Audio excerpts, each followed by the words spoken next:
digital platforms to help and understand how the people can work remotely, and they can, without any kind of the interruption, without compromise into the quality and the, the compliance system, how this digital life can really impact, into the industry, not only in the industry, but even day-to-day normal life itself.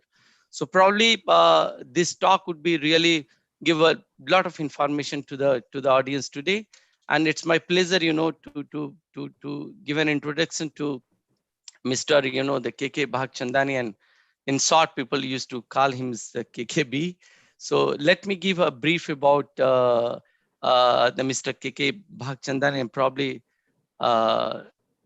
yes. So let me give a brief about the today's speaker. Basically, he's from the background from the physics. Then he did an MBA, and he has quite several years of experience in the pharmaceutical industry. And then later he moved from the pharmaceutical industry to a different domain, and they made his career and moved to the software and IT field. And today it's I would say it's a predominantly it's a need for across the industry, that how this digital life is built into the pharmaceutical industries. Uh, Mr. KK the Bhagchandani, he has been involved since 2001 in the Asian business world, working with the global software companies that provides enabling a technology that empowers the digital assembly of R&D information for the R&D information for effective decision making, problem solving, and the analytics. Additionally, since 2017, Mr. KKB holds another global responsibility for managing and driving a software product line, entrepreneurial and visionary in nature. He specializes in launching new businesses. Even in 2003, he created the Asian business unit and has grown it to the global level for the company. Currently, he's working as a chief business officer at Loris Infosystem. I believe it is in Hyderabad, to drive the business globally and help their client to handling the informatics needs and designing their digital strategy. He's also been recognized for his involvement in the industrial research, life sciences, pharma and natural products initiatives across in Asia. The industry has recognized his efforts with awards such as Glory of India, International Achiever, Bharat Udyog Rath, and International CIS Entrepreneur of the Year. He has been a regular presenter in many of the international scientific conferences and then meeting, introducing science that will help increase efficiency and productivity in R&D and manufacturing. In 2020, he featured in the top 10 leaders in the pharma and life science industry 2020, created by the CEO Insight magazines. And it's the welcome into this AP platform, and I believe that all the participants will get some insight and really will get and benefit after this talk. So the thanks, Mr. KK, and over to you now. Probably you can start it. Sure. Thank you so much for such a elaborate introduction. So today's topic is mostly around digitization, and what I wanted to focus was around how we perceive it. And I will restrict the perspective to pharmaceutical R&D and pharmaceutical manufacturing for this, because digitization is very general in nature and it can connect all of us everywhere. So I'll just start my presentation. Okay, sharing. Okay. So how do I start? Fine. Share my screen. Let me know when you can see the presentation. Yes, absolutely, we can see it. All right. This on this side. Probably you can just make it in a slide mode. Yeah, absolutely fine. Perfect. So today we'll be discussing the digitization and its impact on us. And what I wanted to highlight was more around why it has got such an accelerated adoption today. My name is KK Bhagchandani, and I do not want to spend more time on this. The information is there. So the abstract today is long, but I'm going to focus on what is this digitization and what are we referring that, oh, we need to invest in this. Why do we keep investing in this? What kind of solutions can address what kind of needs? And importantly, I'd like to emphasize why we are in an accelerated mode today. So starting with what we are going to do today is I'll describe this term digitization or digitalization, why we are still moving, where have we reached, what are the challenges, and more importantly, which tool could be used for which in the labs. And the reason I said lab is because when I look at the participants, most of you are associated. So any system which is capturing the data or information in a digital form will initiate digitization. Something which is as simple as replacing writing a letter with an email is also digitization. However, now this example is very primitive in nature, and we have come a long way from this definition of digitization. Today, even the data which is for your R&D or plants or even refineries is getting captured digitally. So let me differentiate the digitalization and digital transformation for you.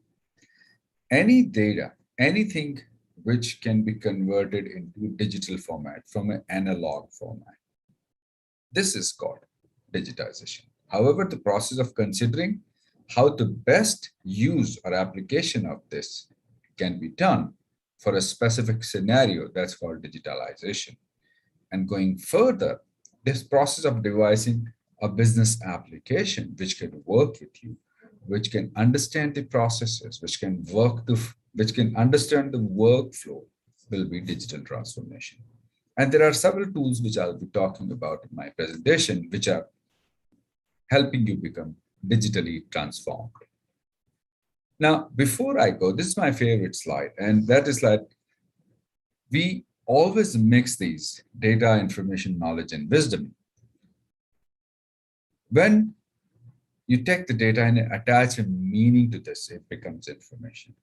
When you take this, how this information connects and it becomes contextual, it becomes knowledge.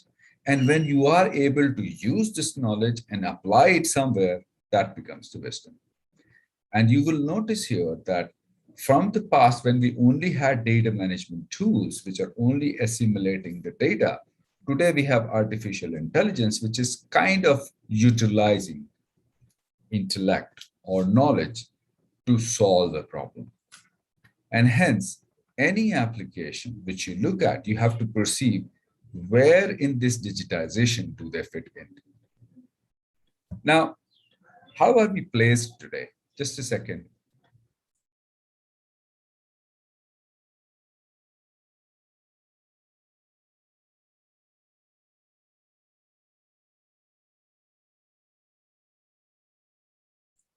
Sorry, I just wanted to tell Spider-Man to keep quiet. All right.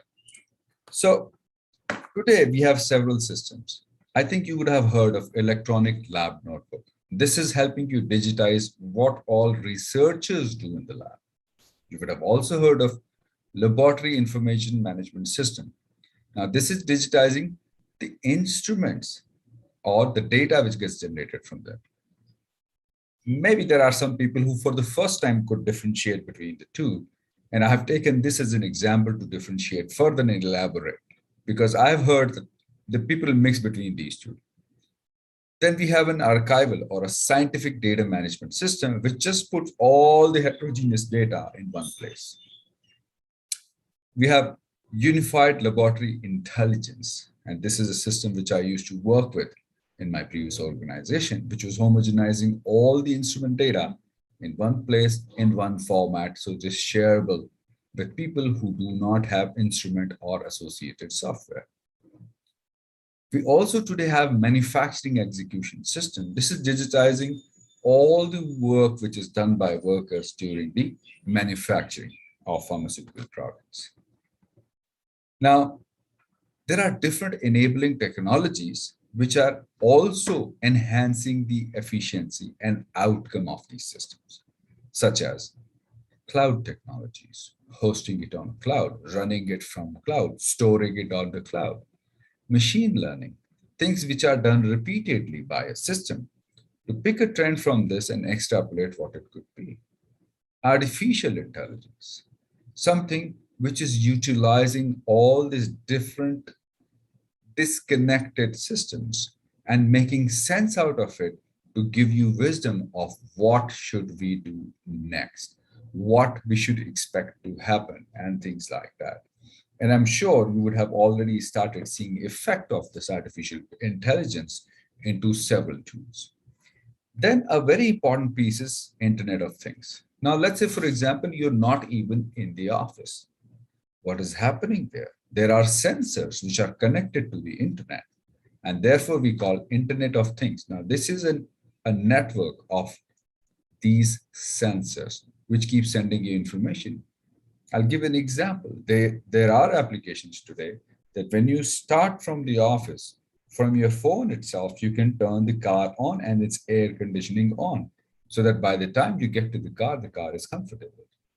Before reaching home, you can even start your washing machine and so on and so forth. That's because of these changes. Now, we have known for this for a while, but something has happened now that all these changes have become accelerated in last 15 months. So what has changed? We have new added challenge. What is that challenge? There's no travel possible, not even locally these days. Well, not so much now, but we all have been through those lockdowns. We have all have been through those 2 rounds of pandemic. Social distancing, everybody asked to stay away from each other. Face mask to protect you. No touch. Now, this we have known, but does it affect us? Let's see. You see, because of social distancing, you cannot even have your usual meeting as you used to have. You can't simply walk up to the lab and say, oh yeah, I had asked you to conduct that experiment. Is that complete? What is the outcome? Did we pass the quality or not? You cannot do that. Travel restrictions are forcing you to work from home. And you're all the time thinking, is the batch complete? Is the experiment complete? Is everything running okay? Has everybody come? And so on. Safety and hygiene. Somebody may think, oh, okay, so what challenge does it bring in? You can't even exchange a document. Aren't we used to signing the document whole day long? Because there's an experiment, there's a report, there's an application, and so on and so forth. It's not safe anymore to just send the document around. Mask. Everybody's wearing a lab coat, everybody's wearing a mask. How do you know who signed the document? Right? And these are those challenges which we have to deal with. Times are also enhancing, asking you to change. You cannot send these documents around, whether it's a request or a journal or a report or a lab notebook. You cannot have several people touching the same lab board. Tomorrow or today, with this technology, all of that can be done electronically. Another challenge is printing, storing, having more paper. I'm sure if you look around, you will find that the amount of money which is spent just to host that storage room or archival room is huge. You would want to have all those documents which are not printed but in an electronic format stored in a knowledge management system. So if you notice, I have not called it a data management system, I'm calling it a knowledge management system because now there are tools which can generate knowledge out of all this information, which was previously just a stack of database. There's no more need for you to have project status meeting, research meeting, and so on. You can get all of that in a dashboard, which is presented to you. Depending on who you are, what do you get access to, you have the information of where do we stand in our work. Another example, monitoring. Who is doing what and by when will this be ready? We cannot go and ask. All this has to be looked at on a dashboard. What is there, when it will be ready, and who's working on it. Assignment. So the person who is conducting this exercise, doing the work, conducting the experiment, can simply come in and find where do they start, all by just logging in the system. Now, a very crucial piece, signature, authentication, whether it is about signing, countersigning, approving, putting a seal in that, all of that has moved to digital signature, digital approval. And hence, we can see that today we are far more ready to take on, although these benefits we knew. Another challenge is no travel.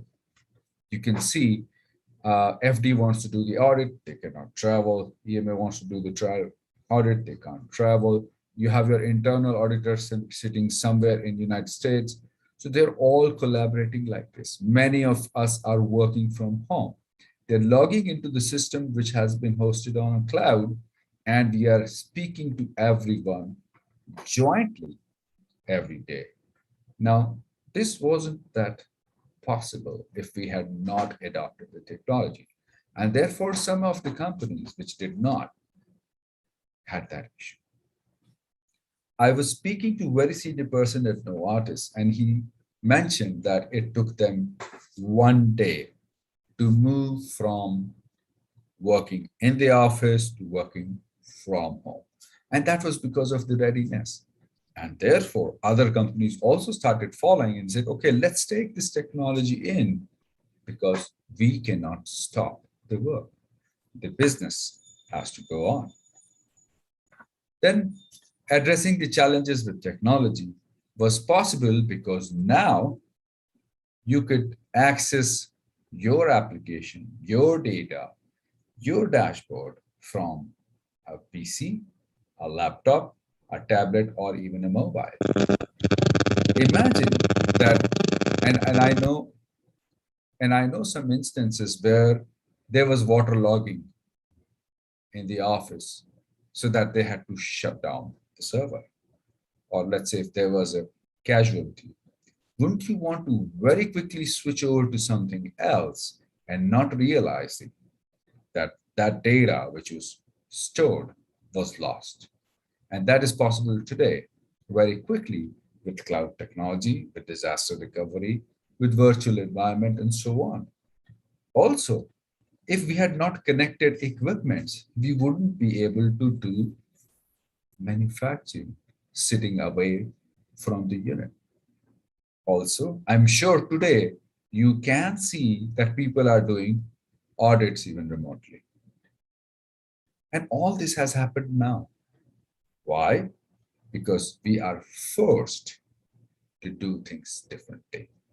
And therefore, the adoption of this technology has become so quick that we have not even realized that we have come this far. Now, something which I wanted to highlight is, what are these benefits of this? I'm sure you would have seen that for any documentation, if you had to do manually, ask the chemist, ask the worker who has to write every day. I have been to places where they say, well, our experiment writing for the notebook has to wait for the weekend because during the week you don't get time. Data security. Now, I have seen so many cases where the data was lost because we didn't secure it. We didn't put it somewhere where we could just pick it back. Retrievability. Now, tell me, if you were working on lansoprazole and you had developed a method which was instead of one column, the other column, where is that method? You can't remember it, right? You have to have a digital system to be able to retrieve it. Patentability. Now, this is an interesting one. I'll give you one example. I will not name the product. There were 3 companies, Arpindo, Suven, Lotus Labs, which were sued by a multinational that you have copied our method or process. Now, while in India, you have to honor the process patent. So how do they prove that, no, we didn't copy? We were working on it before you knew. With the help of the electronic lab notebook, they were able to show not only that it was discovered, but also the process by which they discovered this. Also, the lab data which was supporting that they had done it. Also, the audit trail that they did not change it. The court even ordered forensic audit, and they looked at the database to find out that, yeah, there was no tampering done. Of course, today we know that it saves cost not to print, not to do the repeat work. Time saving is a big cost saving itself. Teamwork. Imagine you have a platform in which you submit a request, you hit enter, and the request gets passed on. You do not have to carry it and say, I want this. All the information is visible. They conduct the experiment, they complete the record, they submit, and it comes back to you, and then you can look at it. So you no more have to say, oh, I had asked for the purity test, how much it is it ready or not, by when can I expect it? Compliance. Now, this is also an important one that if you have these digital systems, you will be more compliant. Imagine there are places when for a week there's no work happening because there's a lot of audit going on, because people are asked to be present so that if there is a question, there is a clarification sought by the auditor, you should be able to provide. What if all that clarification was already there in the digital system? They had to simply log in and everything will be visible. That will save a lot of time. And also, the more time you spend on this discussion, the more questions you have. The faster you respond to the query, which in this case is already right in front of them, the fewer will the number of questions. Now, before I go, I just wanted to find out if there's any question, I'm happy to take it, or I can take it at the end of my presentation as well. So maybe we can take it at the end of the presentation. You can continue. Thank you. Yeah. Thank you. So these are the systems I'm personally working on in the technology companies. An electronic lab notebook, now it's very, very commonly used tool, but just wanted to highlight that how easy it is for you to have the lab records which are generated in the lab and converted straight into a digital procedure in 5 minutes. How about conducting all the experiments, saving the chromatogram, embedding the Excel sheet so that there's no debate that my Excel is better than yours or my Excel is latest than yours. There's one single source of truth, everything inside. How about calculating the manufacturing formula by itself? You only have to bring in the observation in the system. And also information about chemistry, how much inventory we have, when do we order it, have we consumed it, and so on and so forth. Imagine the amount of time you save, the compliance which you get, the data integrity which you ensure with systems like this. Today, these systems can even connect with your other systems to bring in that data. Now, this is a tool which I'm personally right now developing in the company, where we are also making sure that not only this, but some of the data which is inside a PDF can be parsed into the system and so on. There's another system which we are also working on, and that's a manufacturing execution system. Imagine all the way from the recipe of how do you create, all the way from what stocks we need, how much stock we need, when do we need what, all the executions of manufacturing, making sure that all of that captures into a documentation, and then you integrate it with your ERP and others. If all that was working from one place, manufacturing will save so much of time. I'm sure some of you will agree that one batch manufacturing record runs into 150 to 200 pages. It's not only it takes time to create it, it takes time to check it, cross-check it. My theory for years have been, and you may have a little bit different, is that if you need 5 minutes to write down something, you actually need 10 to cross-check it because you have to go one by one. I'll just give one example. We had a customer who was generating data with 500 data points, and they had to compare it with 30 such experiments. For them, this exercise was 2 weeks. After that, just to put that data in so that they could compare, it used to take them days. Imagine if you can bring all of that here. The machine is already punching it in the right place with date stamp, timestamp. And people who are responsible are signing it with their electronic signature. All that batch record, hence, will be complete, don't require any cross-checking, will have all the trails of where it came from and the justification, how much time it can save. No batch failure. I think I do not have to tell you the cost of batch failure. You all know that. And you also have seen other companies having that impact. So if you have a system like this, you can ensure that all of this is in place. And this is the power of digitization. Now, this is something which is different from what you would have seen so far. It's creating an in-house intelligence system for addressing the pharma challenge, because the biggest challenge of pharma is that data is not only heterogeneous, it's of different format, but it's of different type as well. Let's see how it works. Now, the data can be structured, semi-structured, and unstructured. Let's talk of structured data. You're very aware of electronic lab notebooks, LIMS, chromatography data systems, and other databases. However, there are other data which is not really structured. Spreadsheets, so many Excel spreadsheets, so many documents in your archive, so many records. And yet there is images, there is just text document, some movies, and all that is unstructured. How do we deal with it?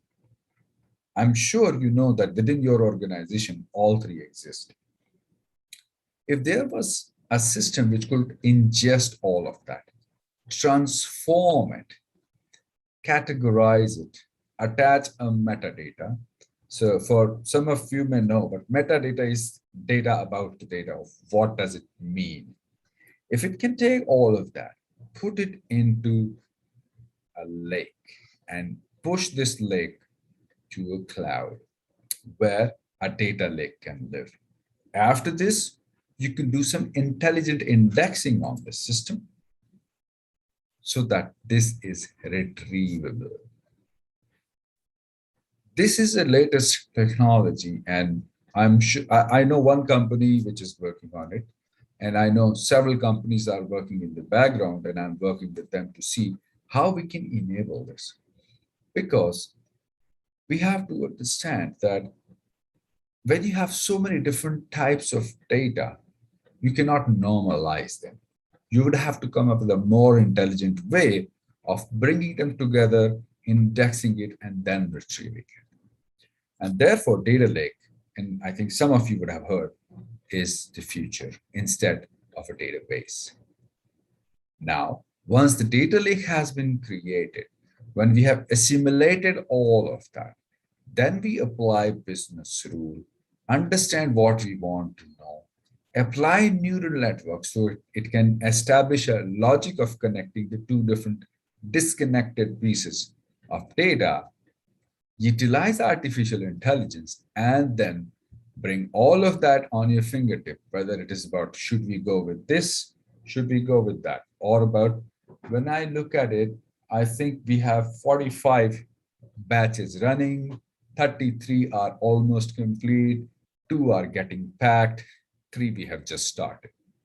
Or even reports, okay, tell me how many such batches did we run in last 1 year?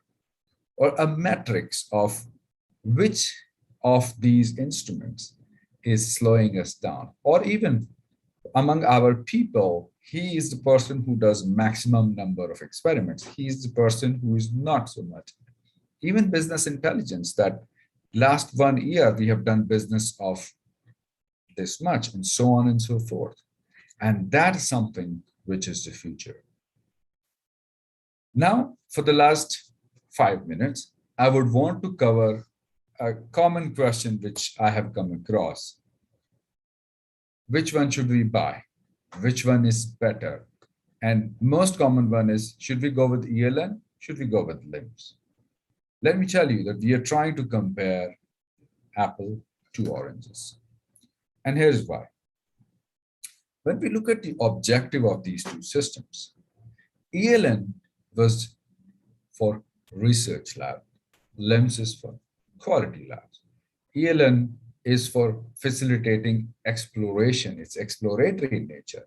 LIMS is to confine it to the quality range or confine it to those procedures. ELN is to open up and explore what we have never done. LIMS is not to do what we have not done. ELN is for what else can we do? LIMS is what you should not do. And of course, ELN is designed for newer analysis and LIMS is for routine analysis. So you can see objectively, these two are very different systems, but I have seen many people confusing the two of them. Now, content. ELN contains experiments, procedures, observations. LIMS, instrument raw data, the workflow, the result. ELN is to store conclusion. LIMS is to store analysis. ELN is to compare different experiments. LIMS is also to compare different data points and results. ELN has MIS, LIMS has MIS. MIS means the metrics, the management information services. ELN can also have information on how much time people take.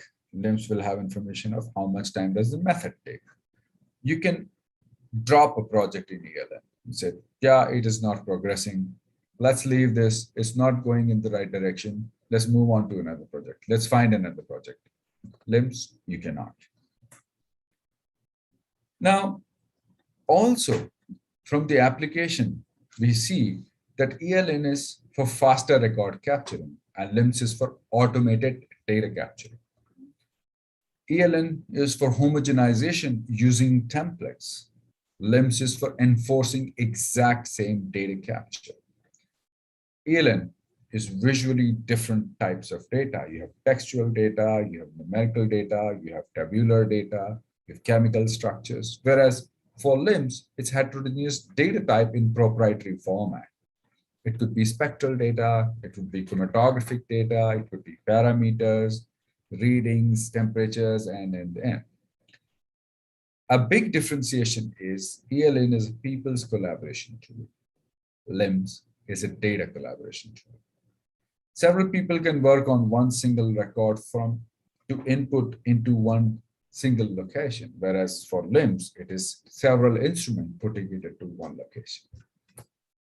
In summary, as I said, data, information, knowledge, wisdom, ELN is information-centric, LIMS is data-centric. ELN is foreground data capture. LIMS is background data capture. In ELN, the interface is extremely important. It has to be simple, very obvious to human being. For LIMS, interface is not that important because at the back, it is capturing the data. For ELN, instrument integration is not that necessary. LIMS cannot even work without an instrument integration. So I hope these two systems were compared well. Now I'll give a very generalistic comparison of the 4 different types of systems we talked about: archival, LIMS, ELN, and Unified Laboratory Information System. And you will notice here that for SDMS, data is it, and that's it. Only metadata and reference are available here because it's capturing all sorts of data. LIMS, as I said, has instrument data. It can also have process data. Of course, metadata, reports, statistics, workflow, consumption of chemicals.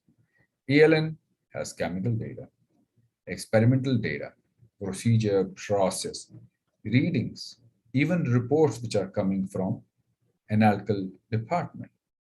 Information which is related to what project we are doing, what we are trying to explore, which synthetic route are we talking about, and.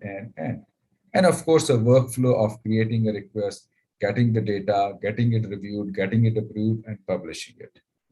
And of course, some inventory of how much chemical we have, can we use it, can we not, is it due for test, and so on. Whereas a very different system is ULI, in which you have all the analyzed data, all the spectral data, which has the right assignment, structure characterization, chemical structure information, and the knowledge of how this is connecting all these different techniques on the chemical structure, and so on. So these informatic systems help you achieve compliance, whether you're looking at GXP or CFR or LCOA Plus. It gives you a good quality automated process, which is transparent and paperless. Of course, it enhances the productivity because you don't have batch failures, you don't have error in data capturing, and of course, you can even work with them remotely. Imagine if the audit could be done remotely for you. So in conclusion, ELN and LIMS are different. They serve different requirements. We should not club them. We have to understand that we pick the best from both, not get both from the same vendor. For example, you would rather order dal makhani from Sher Punjab restaurant and masala dosa from Udupi restaurant, not both from the same restaurant. Remember, it's not the same of ordering the French fries from McDonald's and chicken burger from Burger King. Define your requirement based on what you need. Different sites may have different objectives within the same organization also. So with this, I would like to stop here by saying so many technical things, and will be more than happy to get questions from your side, because I'm sure some of these terms would be new, some of these technologies are new, some of these technologies are old but have a new perspective. So with this, I absolutely express my gratitude for being here. It's my pleasure. Thank you for the attention, and I'm absolutely happy to take question and answer that. Thank you, Mr. KK. I think the talk was very, very relevant across the various organizations, not only in the pharma industry, but across the industries today, since it's mandatory need for everyone. And I think in a very, very simple language, you have explained everything, trying to connect, starting from the ELN to the LIMS with the ULIS and all other, the technology today is available. I'm sure that many of the industry fellow, they are using the ELN systems. Many of them are using the LIMS, SDMS and all. And probably, the people are used to using this kind of the technology. I have one questions regarding, I have seen in one of your slide deck regarding the Chemia, one of the software. I just wanted to know, these software is also going to be commercially available for the industry fellow, or it's just for the Laris use? I'm just trying to understand. Okay, so it's just that our name is misleading, right? Mm-hmm. We are Laurus Infosystem, a standalone software company for pharma industry. We have 30 clients in India itself who are using Chemia. We have 5 of them using the MES. So these products are available for all the companies across the world. Okay, and I believe that this is potentially the more relevant from the analytical kind of the tools are, since we have seen that a lot of data is going to be, the push into the systems, let's say from the analytical perspective, from the formulation, from the manufacturing, how it is designed. I mean, it can capture from the starting to the end of the product, or it is specific for the certain kind of the lab? Yeah, so very relevant question. And I would say that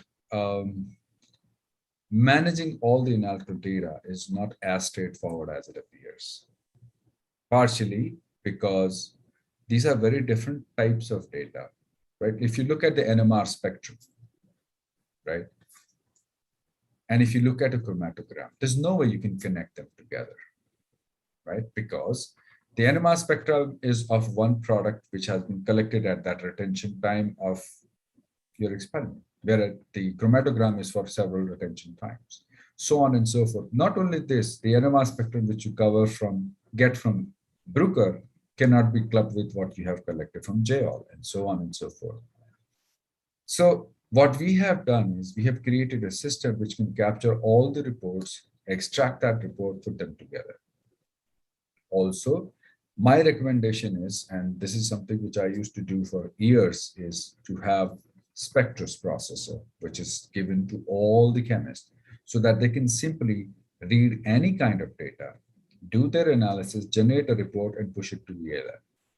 Now, the archival or LIMS will anyways gather the data and put them together. But as I said, the value of data is minimal. Unless you have converted it to contextual information and connect them together, it doesn't become a knowledge. So it's best to have a ELN, which you can then make advantage out of a ULI and bring that in. And let the archival and other systems or even LIMS gather the raw data and put it in one place. Good. I have another one more questions regarding the ELN system. So Yeah. I do believe that a couple of years ago, when the ELN technology came in a market with a very, very new technology, I'm talking about the 10 years ago. So there was a lot of challenges in terms of the regulatory perspective, in Yes, terms of, the validation part, the reliability of the data, that's right. tempering of the information and all. That's right. And I just wanted to know your thoughts on today's date that how ELN is considered to be a very, very robust systems and nobody Right. can challenge it in terms of tempering the data or the information. So how the compliance level is. Okay, so today the technology is very matured, and I know most ELNs are mature now. Ours, we not only just give that assurance, we give a certification to our customer that now we have made this compliant for you, which means anything which is described in the CFR guidelines will be ensured with the system. Whether it is about keeping all the audit trail, date stamp, timestamp, who did what and all, whether it is controlling people from changing it, whether it is completely locking it out. You see, once the project is done, we just lock the project so that nobody can change even if they want, right? While the project is going on, there might be few rare instances where you can say, oh, okay, we thought it like this, but it's like that. Can we go back? So you take a deviation, you record that this deviation was done like this and you change it. So all of that is today already possible within the system. Okay. We have one questions from, I believe that is from the academy. This kind of the technologies is not no more there into the course curriculum in the pharmacy colleges, right? Now it's a new technology and the industry fellows, they are using this technology, and they are, the quite aware about this technology. So do you feel that this kind of, the ecosystem can be developed into the institutional level so that, the people who comes from the academic to the industry, they will have a certain, the flavor of this kind of the system? So I'm going to say something which some people may object, but it is the truth, so I will say. You see, companies like us have such promotional rates, like sometimes even half, sometimes even less than half or one fourth, to give these systems to academies. They do also buy these systems at those discounted rates. However, the popularization of such systems, the training on such systems is not in our hands, right? They have to ensure that they can do it. Also, because these systems are installed, they think, oh, okay, this is for research purposes, not for educational purposes. So they restrict the usage for research. And guess what? Yes, we enable research. We will do that well. But how will we know that you did not create two classes for people to be digitally aware, right? And also,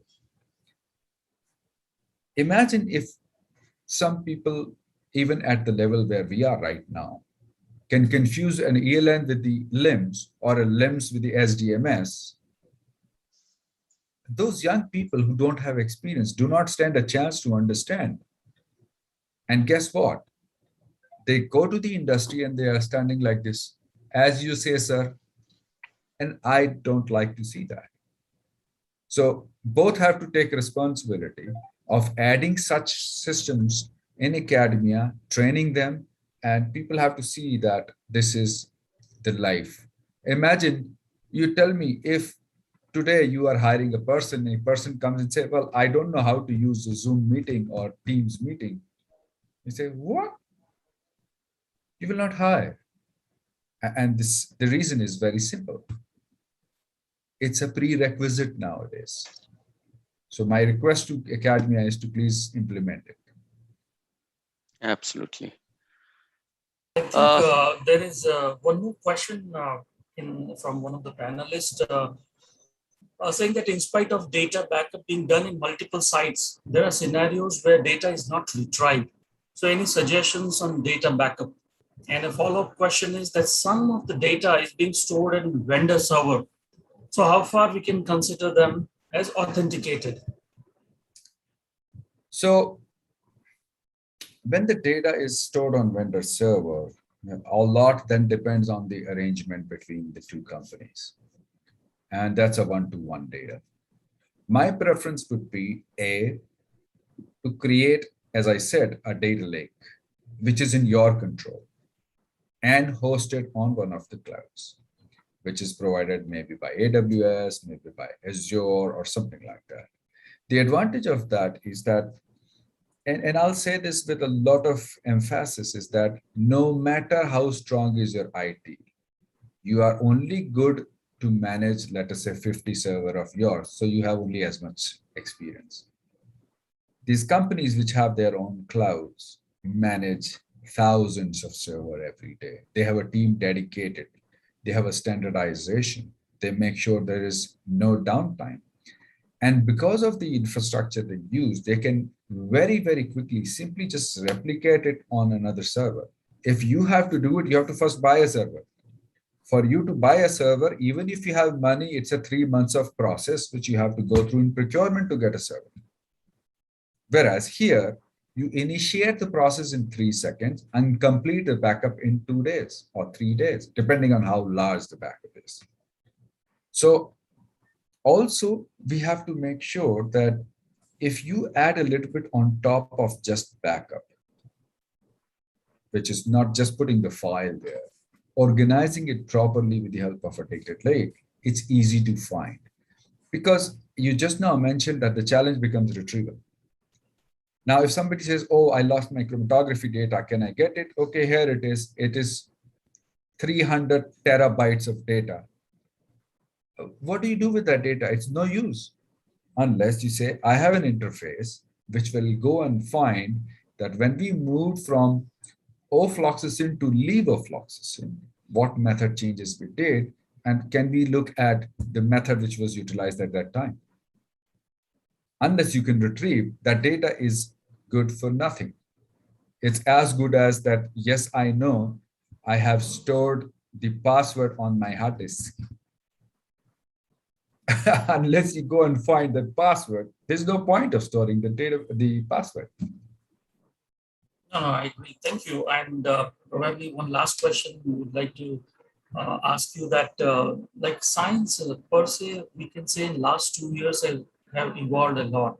I mean, we were trained all these years that it takes around 15 years, 10 to 15 years to come up with one novel molecule to launch it into the market. And last 1 year, we have seen in less than a year also you can come up with products into market and then with emergency approvals and all. And in today's scenario, in last 2 years, the only field, as through your presentation and like everybody is aware that digitalization has really taken the first place.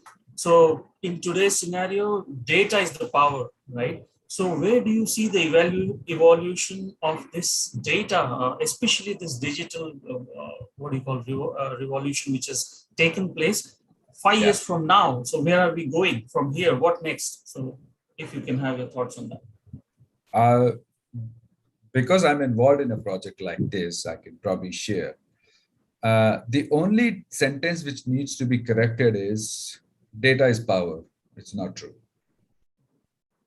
Data is the basis. Data is not power. Unless you have data which has meaning, as I explained, unless that meaning is attached to an application, unless those applications follow an algorithm, a rule, or a principle, or an exploration, you don't have wisdom. With the help of these 4 or 5 pieces, A, connecting unstructured data. B, collecting data from not human beings alone, machines and sensors, Internet of Things.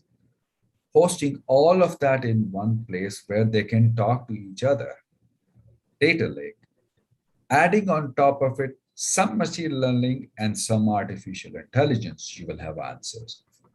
Now, Alex created a company, was it in Silico Science?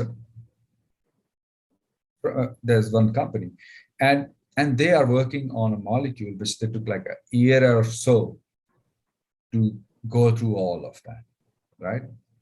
Going forward, we will be able to analyze our experiments. We will be able to collect our experiment at that pace to come up with a new molecule. Now, will that molecule be as good as what we find today? Probably not.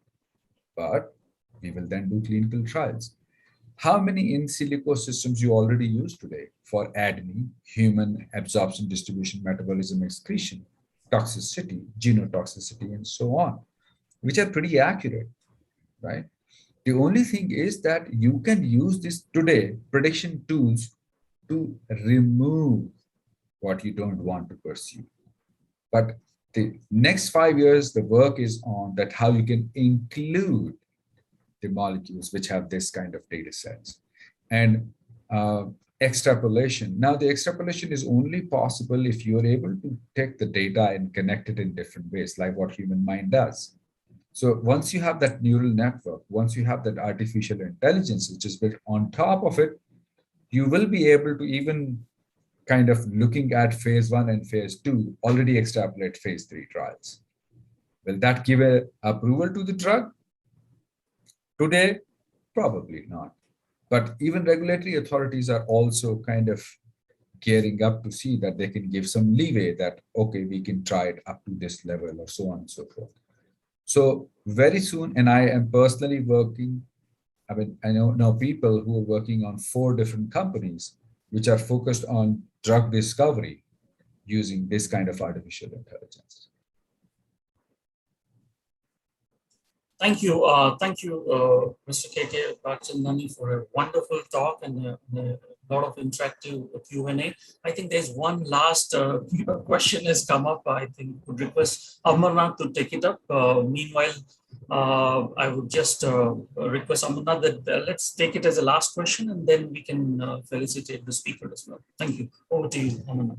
Yeah, thanks, Deepak. I think this question just came to us. The question is, the ELN mostly using in R&D, LIMS using in a QC lab, whether it can collaborate it in future. If that case can move forward, auditor can see that e-room during the remote audit. It's already happening. It's already, yes. It's already happening. We get a lot of requests that, yeah, we are happy with your ELN, but can we also get our quality report, which is generated by LIMS, just brought in here? Because then you close the whole loop. This is where we started. This is the objective. This is the process. This is the experiment. And this is the result. So you basically complete that string. It's already happening. And going forward, will that become like the routine way of doing audited? The answer is yes. Absolutely, absolutely. I think we have a limited time, and now we request Deepak to know we can felicitate with the certificate as a token of appreciation, and really it was a wonderful talk, and I believe all the participants will get some kind of the knowledge from here, and if they need any more information from your organization, probably they can reach out to you through the email, through the Deepak, and probably I would also write a couple of questions and couple of other information from your organizations. Definitely. You just type KK Bachandani on Google and you will find me. Absolutely, absolutely. We'll do it, surely. Thank you so much. So we can just present a certificate. That's a token of appreciation, Mr. KK.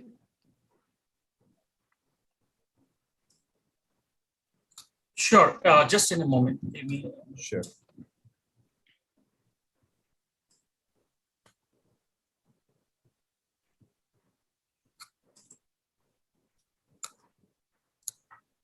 Thank you. Really appreciate that, sir. Thank you, KK, and it's always been a pleasure to have a talk from you and then to listen to all the recent developments and starting from our days in QBD to today, talking about all the digitization systems. So thank you. Thank you Thanks so a much. lot, It is my KK. pleasure always to be work with you. Such nice people I get to work with. And I know the people behind this APA conference are all very well learned, very educated, and highly experienced professionals. So thank you for including me in your talks. It's always my pleasure to be here. Thank you. Thank Thanks a you. lot, Thank KK. you very much. Thank you so much, sir. I now request the moderator Amarnath for his concluding remarks. And then we would go for the webinar poll. So over to you, Amarnath, for your concluding remarks on today's webinar. Thank you, Deepak. I think both the talks were nice today and the wonderful. I mean, considering from the USP perspective to today, we are living in the digital life, and both the talk was really an excellent. From the USP perspective, I think the Mr. Kapoor has trying to cover a lot of things and trying to the give information to the industry fellow that how the USPs get involved into the various aspects, including in an pandemic situation. So that was a wonderful talk. And coming to the Mr. KK, I think it was very relevant. I mean, we are using a lot of the digital platform today, and still the industry is struggling to find the right platform for the right use.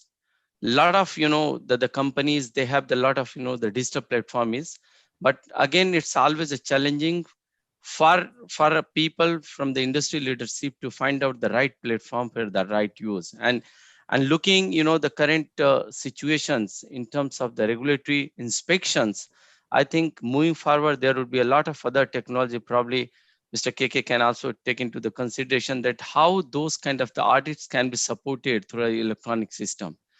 I have, the faced a couple of audits in the past 1.5 years, and we came across a lot of other things, the new challenges when the agency asks couple of things within a fraction of time.